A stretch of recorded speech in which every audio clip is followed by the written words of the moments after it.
ಎಲ್ಲ ಸ್ನೇಹಿತರಿಗೆ ತರಗತಿಗೆ ಸ್ವಾಗತ. ತರಗತಿ ಪ್ರಾರಂಭ ಮಾಡೋಕ್ಕಿಂತ ಮುಂಚಿತವಾಗಿ ನಮ್ಮ ಒಂದು ಯೂಟ್ಯೂಬ್ ಚಾನಲಿಗೆ ಸಬ್ಸ್ಕ್ರೈಬ್ ಆಗಿ ಜೊತೆಗೆ ಪ್ರತಿನಿತ್ಯ ತರಗತಿಗಳನ್ನು ವೀಕ್ಷಿಸಿ ಅನ್ನುತ್ತಾ ಇವತ್ತಿನ ಒಂದು ತರಗತಿಯನ್ನು ಪ್ರಾರಂಭ ಮಾಡ್ತಾ ಹೋಗ್ತೀನಿ. ವಿಶೇಷವಾಗಿ ಇವತ್ತಿನ ತರಗತಿಯೊಳಗೆ ಹಳೆಗನ್ನಡ ಸಾಹಿತ್ಯ ಚರಿತ್ರೆಯ ಬಗ್ಗೆ ಏನು ಮಾಡ್ತಾ ಹೋಗ್ತಾನಪ್ಪ ಅಂದರೆ MCQ ಆಧಾರಿತ ಪ್ರಶ್ನೆಗಳಿಗೆ ಏನು ಮಾಡ್ತಾ ಹೋಗ್ತೀನಿ, ಉತ್ತರಿಸುವಂಥ ಪ್ರಯತ್ನವನ್ನು ಮಾಡ್ತಾ ಹೋಗ್ತೀನಿ. ಯಾಕಪ್ಪ ಅಂದ್ರೆ ಏನು ಇವತ್ತಿನ ಒಂದು ಸ್ಪರ್ಧಾತ್ಮಕ ಯುಗದೊಳಗೆ KA ನಡೆಸುವಂಥ ಕಮ್ಯುನಿಕೇಷನ್ ಪೇಪರ್ನೊಳಗೆ ಅತಿ ಮುಖ್ಯವಾಗಿ ಕನ್ನಡದ ಮೇಲೆ ಪ್ರಶ್ನೆಗಳನ್ನು ಕೇಳ್ತಾ ಹೋಗ್ತಾರೆ. ಜೊತೆ KPSC ನಡೆಸುವಂಥ ಕಡ್ಡಾಯ ಕನ್ನಡ ಪತ್ರಿಕೆಯೊಳಗೆ ಏನು ಕನ್ನಡದೊಳಗೆ ಈ ಒಂದು ಪ್ರಶ್ನೆಗಳು ಪ್ರಮುಖವಾಗಿ ಕಾಣ್ತಾ ಹೋಗ್ತವೆ. ನಾನು ಬರೋಬರುತ್ತಾ ಏನು ತರಗತಿಯೊಳಗೆ ಹಳೆಗನ್ನಡದ ಬಗ್ಗೆ, ನಡುಗನ್ನಡ, ಹೊಸಗನ್ನಡ ಮತ್ತು ನವೋದಯ ಸಾಹಿತ್ಯ, ದಲಿತ ಬಂಡಾಯ ಸಾಹಿತ್ಯ ಈ ರೀತಿಯಾದಂಥ ಸಾಹಿತ್ಯದ ಆಧಾರದ ಮೇಲೆ ನಾನು ಪ್ರಶ್ನೆಗಳನ್ನು ಬಿಡಿಸುವಂಥ ಪ್ರಯತ್ನವನ್ನು ಮಾಡ್ತಾ ಹೋಗ್ತೀನಿ. ಬನ್ನಿ ಇವತ್ತಿನ ತರಗತಿಯೊಳಗೆ ಹಳೆಗನ್ನಡ ಸಾಹಿತ್ಯ ಚರಿತ್ರೆ ಬಗ್ಗೆ ಚರ್ಚೆಯನ್ನು ಮಾಡ್ತಾ ಹೋಗೋಣ. ಮೊದಲನೇದು, ಕನ್ನಡದ ಉಪಲಬ್ಧ ಅತ್ಯಂತ ಹಳೆಯ ಗ್ರಂಥ ಯಾವುದು ಅಂದಪ್ಪ ಅಂದ್ರೆ ನಾನಿಲ್ಲಿ ಏನು ಆಯ್ಕೆಗಳನ್ನು ಓದೋಂಗಲ್ಲ, ನೇರವಾಗಿ ಪ್ರಶ್ನೆಗಳನ್ನು ಹೇಳುತ್ತಾ ಮತ್ತು ನೇರವಾಗಿ ಉತ್ತರಗಳನ್ನು ಹೇಳುವಂಥ ಪ್ರಯತ್ನ ಮಾಡ್ತೀನಿ. ಕೆಲವು ಸಂದರ್ಭಗಳಲ್ಲಿ ಅವುಗಳನ್ನು ವಿವರಣೆ ಮಾಡುವಂಥ ಪ್ರಯತ್ನವನ್ನು ಮಾಡ್ತಾ ಹೋಗ್ತೀನಿ. ಒಂದನೇ ಪ್ರಶ್ನೆ, ಕನ್ನಡದ ಉಪಲಬ್ಧ ಅತ್ಯಂತ ಹಳೆಯ ಗ್ರಂಥ ಯಾವುದಪ್ಪ ಅಂದ್ರೆ ಕವಿರಾಜ ಮಾರ್ಗ. ಈ ಕವಿರಾಜ ಮಾರ್ಗ ಯಾರು ಬರೀತಾರಪ್ಪ ಅಂದ್ರೆ ಶ್ರೀ ವಿಜಯ ಬರಿತಾ ಹೋಗ್ತಾನೆ. ಎರಡನೇ ಪ್ರಶ್ನೆ, ಕವಿರಾಜ ಮಾರ್ಗ ಗ್ರಂಥದ ಕರ್ತೃ ಯಾರಪ್ಪ ಅಂದ್ರೆ ನೃಪತುಂಗ. ಅಂದ್ರೆ ಶ್ರೀ ವಿಜಯನು ಅಂತ ಕರೀತಾರೆ, ನೃಪತುಂಗನು ಅಂತ ಕರೀತಾರೆ. ಅಮೋಘ ವರ್ಷ ನೃಪತುಂಗನು ಅಂತಂದು ಇವ ಕರಿತಾ ಹೋಗ್ತಾರೆ. ಕವಿರಾಜ ಮಾರ್ಗದ ಗ್ರಂಥದ ಕರ್ತೃ ಯಾರಪ್ಪ ಅಂದ್ರೆ ನೃಪತುಂಗ ಅಂತಂದು ಕರಿತಾ ಹೋಗ್ತೀವಿ. ಕನ್ನಡದ ಆದಿಕವಿ ಅಂತೂ ಯಾರನ್ನ ಕರೆಯಲಾಗುತ್ತದೆ? ಕನ್ನಡದ ಆದಿಕವಿ ಎಂದು ಯಾರನ್ನ ಕರೆಯಲಾಗುತ್ತವೆ ಅಂದ್ರೆ ಪಂಪನನ್ನು ಕನ್ನಡದ ಆದಿಕವಿ ಅಂತಂದು ಕರಿತಾ ಹೋಗ್ತೀವಿ. ಕನ್ನಡದ ಪ್ರಪ್ರಥಮ ಗದ್ಯಕೃತಿ ಯಾವುದು? ಕನ್ನಡದ ಪ್ರಪ್ರಥಮ ಗದ್ಯಕೃತಿ ಯಾವುದಪ್ಪ ಅಂದ್ರೆ ಒಡ್ಡಾರಾಧನೆ. ಯಾವುದು? ಒಡ್ಡಾರಾಧನೆ. ಈ ಒಡ್ಡಾರಾಧನೆ ಕೃತಿಯ ಕರ್ತೃ ಯಾರಪ್ಪ ಅಂದ್ರೆ ಶಿವಕೋಟ್ಯಾಚಾರ್ಯ. ಶಿವಕೋಟ್ಯಾಚಾರ್ಯ. ಇವರು ಎಲ್ಲಿ ಜನಿಸ್ತಾರಪ್ಪ ಅಂದ್ರೆ ಕೋಗಳಿ ಗ್ರಾಮದಲ್ಲಿ ಜನಿಸ್ತಾ ಹೋಗ್ತಾರೆ. ಯಾರು? ಶಿವಕೋಟ್ಯಾಚಾರ್ಯರು. ಕನ್ನಡ ಸಾಹಿತ್ಯದ ರತ್ನತ್ರಯರು ಯಾರು? Very very important. ಕನ್ನಡ ಸಾಹಿತ್ಯದ ರತ್ನತ್ರಯರು ಯಾರಪ್ಪ ಅಂದ್ರೆ ಪಂಪ, ರನ್ನ, ಪೊನ್ನ. ಯಾರು? ಪಂಪ, ರನ್ನ, ಪೊನ್ನ ಅವರನ್ನು ಕನ್ನಡ ಸಾಹಿತ್ಯದ ರತ್ನತ್ರಯರು ಅಂತಂದು ಕರಿತಾ ಹೋಗ್ತೀವಿ. ಹಾಗಾದರೆ ಪಂಪನ ಆಶ್ರಯದಾತ ರಾಜ ಯಾರು? ಪಂಪನ ಆಶ್ರಯದಾತ ರಾಜ ಯಾರಪ್ಪ ಅಂದ್ರೆ ವೇಮುಲವಾಡದ ಇಮ್ಮಡಿ ಹರಿಕೇಸರಿ ಅಂತ ಕರಿತಾ ಹೋಗ್ತೀವಿ. ಏನು? ವೇಮುಲವಾಡದ ಇಮ್ಮಡಿ ಹರಿಕೇಸರಿ ಅಂತ ಕರಿತೀವಿ. ಇದು ಹರಿಕೇಸರಿ, ಈ ಹರಿಕೇಸರಿ. ಮತ್ತೆ ಮುಂದುವರೆದು ಹೋಗೋಣ. ಪಂಪನು ಬರೆದಂಥ ಪ್ರಸಿದ್ಧ ಲೌಕಿಕ ಕಾವ್ಯ ಯಾವುದು? ಪಂಪನು ಬರೆದಂಥ ಪ್ರಸಿದ್ಧ ಲೌಕಿಕ ಕಾವ್ಯ.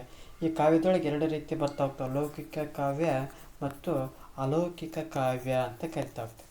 ಏನು ಈ ಲೌಕಿಕ ಅಂದ್ರೆ ತನಗೇನು ಆಶ್ರಯ ನೀಡಿದಂಥ ಒಂದು ರಾಜನಿಗೆ ಅವನಿಗೆ ಬರಿತಾ ಹೋಗ್ತಾರೆ. ಇನ್ನೊಂದು ಅಲೌಕಿಕ ಕಾವ್ಯ ಅಂದರೆ ಏನಪ್ಪ ಅಂದ್ರೆ ಅವರ ಒಂದು ಧಾರ್ಮಿಕ ಅಥವಾ ಧರ್ಮದ ಆಧಾರದ ಮೇಲೆ ಕೃತಿಗಳನ್ನು ಬರಿತಾ ಹೋಗ್ತಾರೆ. ಹಾಗಾದರೆ ಪಂಪನು ಬರೆದಂಥ ಈ ಪ್ರಸಿದ್ಧ ಲೌಕಿಕ ಕಾವ್ಯ ಯಾವುದಪ್ಪ ಅಂದ್ರೆ ವಿಕ್ರಮಾರ್ಜುನ ವಿಜಯ. ಯಾವುದು? ವಿಕ್ರಮಾರ್ಜುನ ವಿಜಯ. ಜೊತೆಗೆ ಅದನ್ನು ಪಂಪ ಭಾರತ ಅಂತಂತ ಕರಿತಾ ಹೋಗ್ತಾನೆ. ಮತ್ತೆ ಮುಂದುವರಿಸ್ತಾ ಹೋಗೋಣ.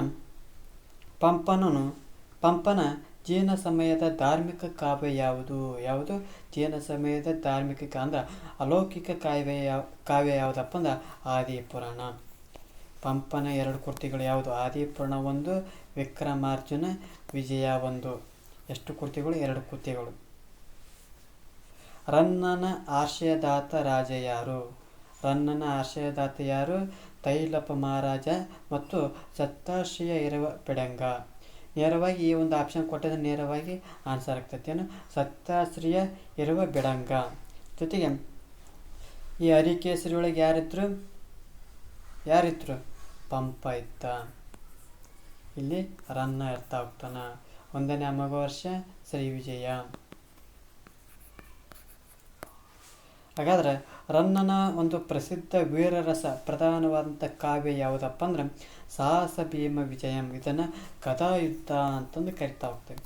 ಏನು ಈ ರನ್ನನ ವೀರರಸ ಪ್ರಧಾನವಾದಂಥ ಕಾವ್ಯ ಯಾವುದಪ್ಪ ಅಂದ್ರೆ ಸಾಹಸ ಭೀಮ ವಿಜಯಂ ಅಂತ ಕರಿತಾವೆ. ಇದಕ್ಕೆ ಇನ್ನೊಂದು ಹೆಸರು ಗದಾಯುದ್ಧ. ಈ ಒಂದು ಕೃತಿಯೊಳಗೆ ತನ್ನ ಆಶಯದಾತನಾದಂಥ ಸತ್ರಾಶಿನನ್ನು ಆ ಮಹಾಭಾರತ ಬರುವಂಥ ಭೀಮನಿಗೆ ಏನು ಮಾಡ್ತಾ ಹೋಗ್ತಾರೆ, ಸಮೀಕರಿಸಿ ಕೃತಿಯನ್ನು ಬರಿತಾ ಹೋಗ್ತಾರೆ. ಯಾರು? ರನ್ನ. ಪೊನ್ನನಿಗೆ ಕವಿ ಚಕ್ರವರ್ತಿ ಬಿರುದು ನೀಡಿದ ರಾಜ ಯಾರು? ಯಾರಿಗೆ? ಪೊನ್ನನಿಗೆ ಕವಿ ಚಕ್ರವರ್ತಿ ಬಿರುದು ನೀಡಿದ ರಾಜ ಯಾರಪ್ಪ ಅಂದ್ರೆ ಮೂರನೇ ಕೃಷ್ಣ. ಯಾರು? ಮೂರನೇ ಕೃಷ್ಣ. ಈ ಪೊನ್ನನಿಗೆ ಕವಿ ಚಕ್ರವರ್ತಿ ಬಿರುದು ನೀಡಿದಂಥ ರಾಜ ಯಾರಪ್ಪ ಅಂದ್ರೆ ಮೂರನೇ ಕೃಷ್ಣ. ಹಾಗಾದ್ರೆ ಪೊನ್ನನು ಬರೆದಂಥ ಪ್ರಮುಖ ಜೈನ ಪುರಾಣ ಕಾವ್ಯ ಯಾವುದು ಅಂದ್ರೆ ಅಲೌಕಿಕ ಕಾವ್ಯ ಯಾವುದು? ಶಾಂತಿ ಪುರಾಣ. ಯಾವುದು? ಶಾಂತಿ ಪುರಾಣ. ಅಲೌಕಿಕ ಯಾರ್ದು? ಪೊನ್ನನು ಬರೆದಂಥ ಪ್ರಮುಖ ಜೈನ ಪುರಾಣ ಕಾವ್ಯ ಯಾವುದಪ್ಪ ಅಂದ್ರೆ ಶಾಂತಿ ಪುರಾಣ ಆಗ್ತಾ ಹೋಗ್ತೈತಿ. ಕವಿ ಚಕ್ರವರ್ತಿ ಎಂಬ ಬಿರುದು ಪಡೆದಂಥ ರತ್ನತ್ರಯರಲ್ಲಿನ ಕವಿ ಯಾರು? ಯಾರು? ಕವಿ ಚಕ್ರವರ್ತಿ ಎಂಬ ಬಿರುದು ಪಡೆದ ರತ್ನತ್ರಯರಲ್ಲಿನ ಕವಿ ಯಾರಪ್ಪ ಅಂದ್ರೆ ರನ್ನ ಮತ್ತು ಪನ್ನರನ್ನು ನೋಡ್ತಾ ಹೋಗ್ತೀವಿ. ಯಾರು? ರನ್ನ ಮತ್ತು ಪನ್ನರ. ಹಾಗಾದರೆ ಹಳೆಗನ್ನಡ ಸಾಹಿತ್ಯವು ಮುಖ್ಯವಾಗಿ ಯಾವ ಛಂದಸ್ಸಿನ ರೂಪದಲ್ಲಿದೆ? ಯಾವ ಛಂದಸ್ಸಿನಲ್ಲಿ ರೂಪದಲ್ಲಿದೆ ಅಪ್ಪ ಅಂದರೆ ಚಂಪೂ ಶೈಲಿಯಲ್ಲಿದೆ. ಹಾಗಾದ್ರೆ ಚಂಪೂ ಶೈಲಿ ಅಂದರೆ ಏನು?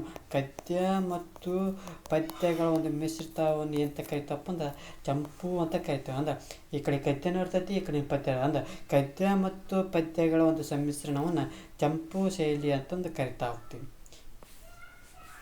ಹಾಗಾದರೆ ಚಂಪೂ ಕಾವ್ಯ ಎಂದರೆ ಸಾಹಿತ್ಯದ ಯಾವ ರೂಪ ಅಂತ ಕರಿತಾ ಹೋಗ್ತೀವಿ. ಈಗ ಹೇಳಿದೆ ಗದ್ಯ ಮತ್ತು ಪದ್ಯ ಮಿಶ್ರಿತ ಕಾವ್ಯವನ್ನು ಚಂಪೂ ಕಾವ್ಯ ಅಂತ ಕರಿತಾ ಹೋಗ್ತೀವಿ. ಹಾಗಾದ್ರೆ ಕನ್ನಡದ ಮೊದಲ ಲಕ್ಷಣ ಗ್ರಂಥ ಯಾವುದು? ಕನ್ನಡದ ಮೊದಲ ಲಕ್ಷಣ ಗ್ರಂಥ ಯಾವುದು? ಕವಿರಾಜ ಮಾರ್ಗ. ಯಾವುದು? ಕವಿರಾಜ ಮಾರ್ಗ. ಕನ್ನಡದ ಮೊದಲ ಲಕ್ಷಣ ಗ್ರಂಥ ಯಾವುದಪ್ಪ ಅಂದ್ರೆ ಕವಿರಾಜ ಮಾರ್ಗ. ಯಾರು ಬರಿತಾ ಹೋಗ್ತಾರೆ? ಶ್ರೀ ವಿಜಯ ಬರಿತಾ ಹೋಗ್ತಾನೆ. ಹಾಗಾದ್ರೆ ಕನ್ನಡದ ಪ್ರಸಿದ್ಧ ವ್ಯಾಕರಣ ಗ್ರಂಥ ಅಂದ್ರೆ ಶಬ್ದಮಣಿ ದರ್ಪಣಂ. ಕನ್ನಡದ ಪ್ರಸಿದ್ಧ ವ್ಯಾಕರಣ ಗ್ರಂಥ ಶಬ್ದಮಣಿ ದರ್ಪಣಂ. ಕರ್ತೃ ಯಾರಪ್ಪ ಅಂದ್ರೆ ಕೇಶಿರಾಜ. ಯಾರು? ಕೇಶಿರಾಜ. ಕೇಶಿರಾಜ ಯಾವ ಕೃತಿ ಬರಿತಾ ಹೋಗ್ತಾನೆ? ವ್ಯಾಕರಣ ಗ್ರಂಥವನ್ನು ಬರಿತಾ ಹೋಗ್ತಾನೆ. ಅದರ ಹೆಸರನ್ನು ಶಬ್ದಮಣಿ ದರ್ಪಣಂ. ಹಾಗಾದರೆ ಈ ಶಬ್ದಮಣಿ ದರ್ಪಣಂ ಗ್ರಂಥವು ಯಾವ ಛಂದಸ್ಸಿನಲ್ಲಿ ಐತಪ್ಪ ಅಂದ್ರೆ ಕಂದಾಪದ್ಯ. ಯಾವ ಛಂದಸ್ಸಿನಲ್ಲಿ ಐತಿ? ಕಂದಾಪದ್ಯ. ಕಂದಾಪದ್ಯ ಎಷ್ಟು ಸಾಲುಗಳು ಒಳಗೊಂಡಿರ್ತಾವೆ? 4 ಸಾಲುಗಳು ಒಳಗೊಂಡಿರ್ತಾವು. ಕನ್ನಡದ ಮೊದಲ ಛಂದೋ ಗ್ರಂಥ ಛಂದೋಂಬುದಿಯನ್ನು ಬರೆದವರು ಯಾರು? ಛಂದೋಂಬುದಿ ಮತ್ತು ಛಂದೋ ವಿಕಾಸ ಇವುಗಳ ಮೇಲೆ ಮುಂದೆ ಕನ್ನಡ ಒಂದು ಸಾಹಿತ್ಯದಲ್ಲಿ ಚರಿತ್ರೆ ಹೇಳುವಂಥ ಸಂದರ್ಭ ಹೇಳ್ತಾ ಹೋಗ್ತೀನಿ. ಛಂದೋಂಬುದಿ ಅಂದ್ರೆ ಈ ಗ್ರಂಥವನ್ನು ಯಾರು ಬರಿತಾ ಹೋಗ್ತಾರಪ್ಪ ಅಂದ್ರೆ 1ನೇ ನಾಗವರ್ಮ ಬರಿತಾ ಹೋಗ್ತಾನೆ. ಶುದ್ಧ ಕನ್ನಡದಲ್ಲಿ ಲೀಲಾವತಿ ಪ್ರಬಂಧಂ ಕೃತಿಯನ್ನು ಬರೆದ ಅಂದ್ರೆ ಅಚ್ಚ ಕನ್ನಡದೊಳಗೆ ಲೀಲಾವತಿ ಪ್ರಬಂಧಂ ಯಾರು ಬರಿತಾ ಹೋಗ್ತಾರೆ? ಅಂಡಯ್ಯನವರು ಬರಿತಾ ಹೋಗ್ತಾರೆ. ಯಾರು ಬರಿತಾ ಹೋಗ್ತಾರೆ? ಅಂಡಯ್ಯನವರು ಲೀಲಾವತಿ ಪ್ರಬಂಧಂ ಎಂಬ ಕೃತಿಯನ್ನು ಬರಿತಾ ಹೋಗ್ತಾರೆ.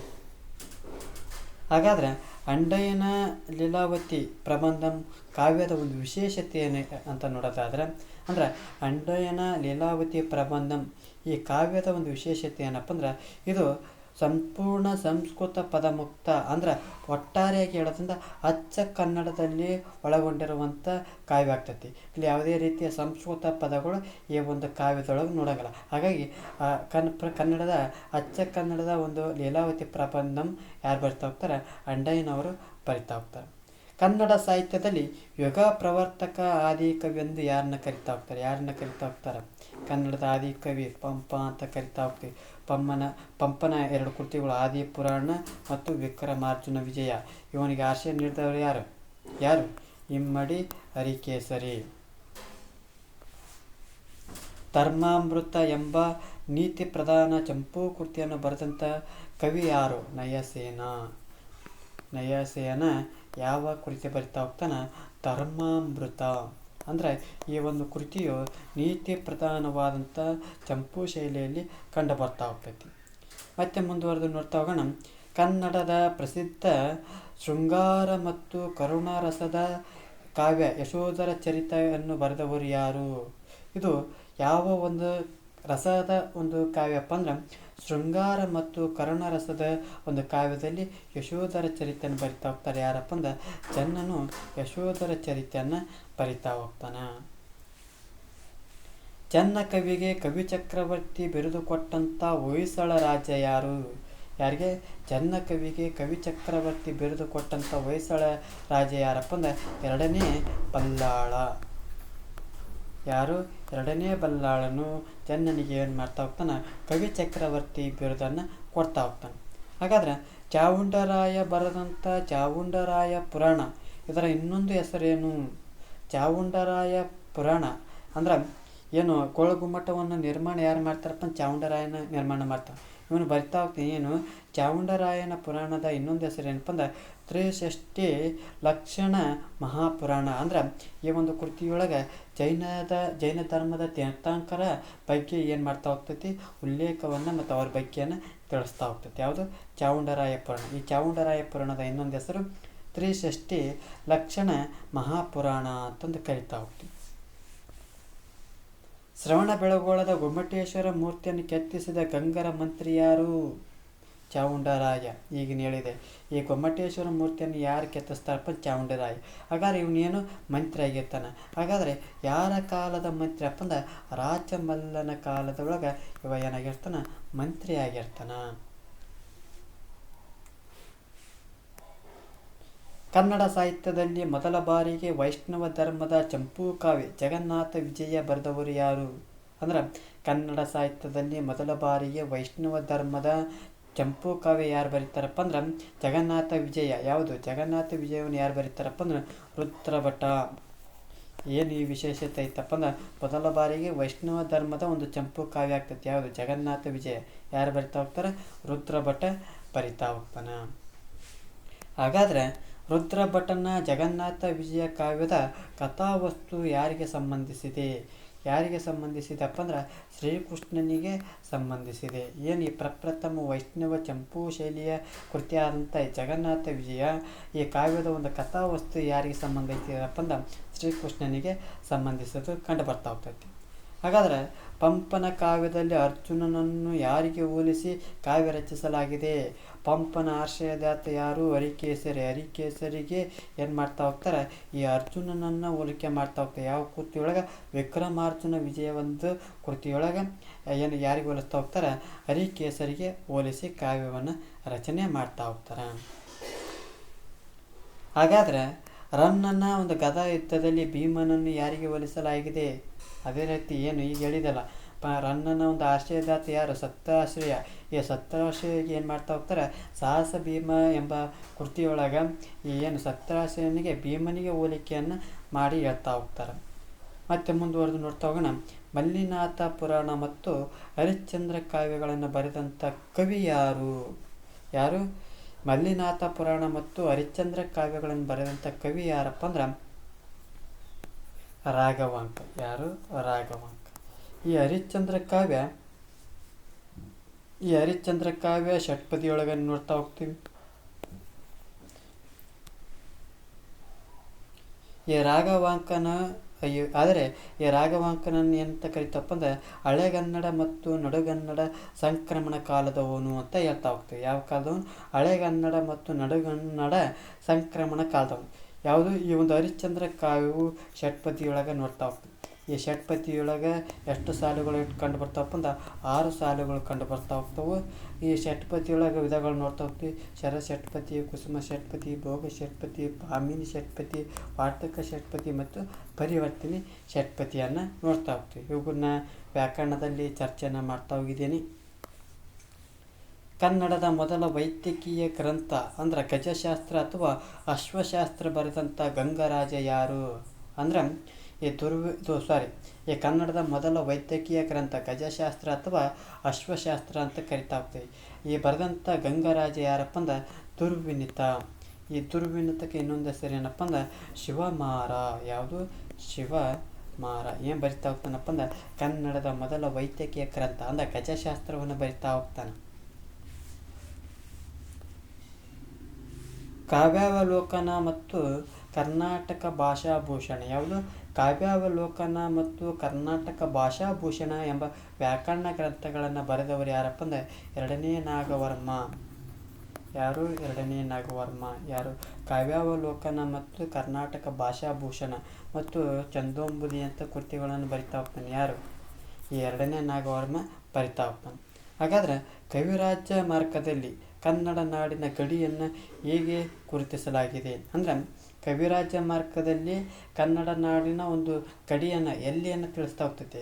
ಈ ಒಂದು ಕವಿರಾಜ ಮಾರ್ಗದ ಕೃತಿಯೊಳಗೆ ಕಾವೇರಿ ನದಿಯಿಂದ ಹಿಡಿದು ಗೋದಾವರಿಯ ನದಿಯವರೆಗೂ ಕನ್ನಡದ ನಾಡು ಏನಾಗಿತ್ತು? ಹಬ್ಬಿತ್ತು ಅಂತಂದು ಈ ಒಂದು ಕವಿರಾಜ ಮಾರ್ಗದಲ್ಲಿ ಉಲ್ಲೇಖವನ್ನು ಕಾಣ್ತಾ ಹೋಗ್ತೀವಿ. ಹಾಗಾದ್ರೆ ಮತ್ತೆ ಮುಂದುವರೆದು ನೋಡ್ತಾ ಹೋಗೋಣ. ಪಸರಿಸಿದ ಕನ್ನಡದೊಳ್ ಭಾವಿಸಿದ ಧರ್ಮಂ. ಈ ಸಾಲು ಯಾರ ಕೃತಿಯಲ್ಲಿದೆ ಅಂದ್ರೆ ಪಸರಿಸಿದ ಕನ್ನಡದೊಳ್ ಭಾವಿಸಿದ ಧರ್ಮಂ ಅಂದ್ರೆ ಇದು ಈ ಒಂದು ಸಾಲು ಯಾರ ಕೃತಿಯೊಳಗೆ ಐತಪ್ಪ ಅಂದ್ರೆ ಪಂಪನ ಒಂದು ಕೃತಿಯೊಳಗೆ ಈ ಒಂದು ಸಾಲು ಕಂಡು ಬರ್ತದೆ. ಏನಂತ? ಪಸರಿಸಿದ ಕನ್ನಡದೊಳ್ ಭಾವಿಸಿದ ಧರ್ಮಂ ಅಂತ ನೋಡ್ತಾ ಹೋಗ್ತೀವಿ.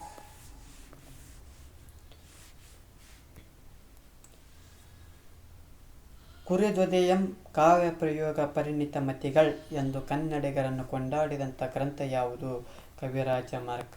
ಈ ಕವಿರಾಜ ಮಾರ್ಗದೊಳಗೆ ಏನು ನೋಡ್ತಾ ಹೋದಿ? ಕರ್ನಾಟಕದ ಗಡಿಯನ್ನು ನೋಡ್ತಾ ಹೋದಿ.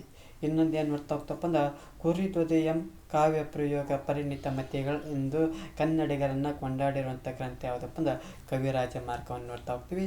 ಜೊತೆಗೆ ಒಡ್ಡಾರಾಧನೆಯಲ್ಲಿ ಒಟ್ಟು ಎಷ್ಟು ಕಥೆಗಳಿವೆ?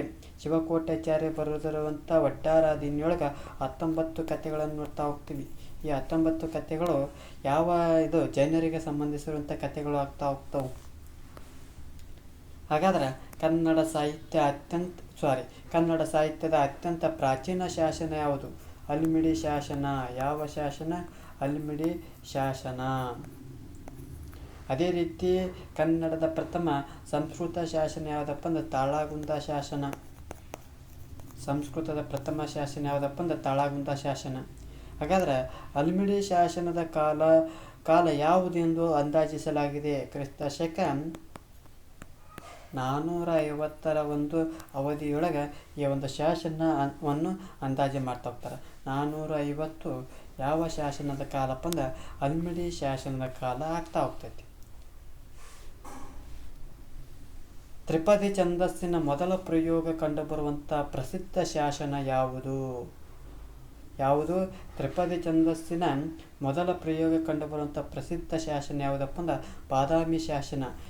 ಇದು ಯಾರ್ದು? ಇದಕ್ಕೊಂದು ಹೆಸರೈತಿ, ಕಪ್ಪೆ ಆರ್ಯಭಟ್ಟ ಶಾಸನ ಅಂತ ನೋಡ್ತಾ ಹೋಗ್ತೀವಿ. ಅಂದ್ರೆ ಬಾದಾಮಿಯೊಳಗೆ ಕಂಡುಬರುವಂಥ ಈ ಕಪ್ಪೆ ಆರ್ಯಭಟ್ಟ ಶಾಸನವು ತ್ರಿಪದಿಯೊಳಗೆ ಕಂಡು ಬರ್ತಾ ಹೋಗ್ತೈತಿ. ಅಂದ್ರೆ ಮಾಧುರ್ಯಂಗೆ ಮಾಧುರ್ಯಂ ಕಲಿಯುಗ ವಿಪರೀತನ್ ಅಂತ ಹೇಳ್ತಾವೆ. ಸಾಧುಂಗೆ ಸಾಧು ಮಾಧುರ್ಯಂಗೆ ಮಾಧುರ್ಯ ಕಲಿಯುಗ ವಿಪರೀತನ್ ಅಂತಂದು ಪ್ರಾರಂಭಿಕ ಸಾಲುಗಳು ಆಗ್ತಾ ಹೋಗ್ತಾವೆ. ಇಲ್ಲೇ ಐತೆ ನೋಡೇ ಅಲ್ಲ. ಸಾಧುವಿಗೆ ಸಾಧು ಮಾಧುರ್ಯಂಗೆ ಮಾಧುರ್ಯ ಎಂಬ ಪ್ರಸಿದ್ಧ ಪದ್ಯ ಯಾವ ಶಾಸನದಲ್ಲಿದೆ? ಬಾದಾಮಿಯ ಕಪ್ಪೆ ಆರ್ಯಭಟ್ಟನ ಶಾಸನದೊಳಗೆ ನೋಡ್ತಾ ಹೋಗ್ತೀವಿ. ಹಾಗಾದ್ರೆ ಕನ್ನಡದ ಮೊದಲ ವಿಶ್ವಕೋಶ ಎನ್ನಲಾದಂಥ ಲೋಕೋಪಕಾರಂ ಕೃತಿಯ ಕರ್ತೃ ಯಾರು? ಯಾವುದು? ಕನ್ನಡದ ಮೊದಲ ವಿಶ್ವಕೋಶ ಎನ್ನಲಾದಂಥ ಲೋಕೋಪಕಾರಂ ಕೃತಿಯ ಕರ್ತೃ ಯಾರಪ್ಪ ಅಂದ್ರೆ ಎರಡನೇ ಚಾವುಂಡರಾಯ ಆಗ್ತಾ ಹೋಗ್ತಾನೆ. ಹಾಗಾದ್ರೆ ಪಂಪನ ತಂದೆಯ ಹೆಸರೇನು? ಭೀಮಪ್ಪಯ್ಯ. ತಾಯಿಯ ಹೆಸರೇನು?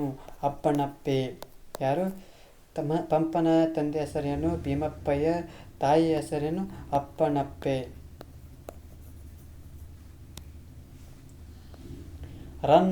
ರನ್ನ ಕವಿಯ ಜನ್ಮಸ್ಥಳ ಯಾವುದು? ರನ್ನ ಕವಿಯ ಜನ್ಮಸ್ಥಳ ಮುಧೋಳ ಹತ್ತಿರದಲ್ಲಿರುವಂಥ ಬೆಳಗಲಿ. ಇದು ರನ್ನನ ಕವಿಯ ಜನ್ಮಸ್ಥಳ ಆಗ್ತಾ ಹೋಗ್ತೈತಿ. ಅದೇ ರೀತಿ ಪೊನ್ನ ಕವಿಯ ಪ್ರಸಿದ್ಧ ಬಿರುದು ಯಾವುದು? ಪೊನ್ನ ಕವಿಯ ಪ್ರಸಿದ್ಧ ಬಿರುದು ಕವಿ ಚಕ್ರವರ್ತಿ. ಯಾವುದು? ಕವಿ ಚಕ್ರವರ್ತಿ. ಇದು ಪೊನ್ನುಗೂ ಐತಿ, ಜೊತೆಗೆ ರನ್ನನಿಗೂ ಐತಿ. ಜೊತೆಗೆ ಈ ಪೊನ್ನನಿಗೆ ವಿಶೇಷವಾಗಿ ಇನ್ನೊಂದು ಬಿರುದ ನೋಡ್ತಾ ಹೋಗ್ತೀವಿ. ಉಭಯ ಕವಿ ಚಕ್ರವರ್ತಿ ಅಂತ ಕರಿತಾ ಹೋಗ್ತೀವಿ. ಉಭಯ ಕವಿ ಚಕ್ರವರ್ತಿ ಅಂತ ಯಾರನ್ನ ಕರೀತಾರಪ್ಪ ಅಂದ್ರೆ ಪೊನ್ನ ಕವಿಯನ್ನು ಕರಿತಾ ಹೋಗ್ತಾರೆ. ಹಾಗಾದ್ರೆ ಕವಿರಾಜಮಾರ್ಗ ಕೃತಿಯ ಯಾವ ಶಾಸ್ತ್ರಕ್ಕೆ ಸಂಬಂಧಿಸಿದಪ್ಪ ಅಂದ್ರೆ ಕವಿರಾಜಮಾರ್ಗ ಕೃತಿಯು ಅಲಂಕಾರ ಶಾಸ್ತ್ರ ಅಥವಾ ಕಾವ್ಯ ಮೀಮಾಂಸೆಗೆ ಏನಾಗ್ತದೆ ಈ ಒಂದು ಶಾಸ್ತ್ರಕ್ಕೆ ಸೇರ್ತಾವೆ. ಯಾವುದು?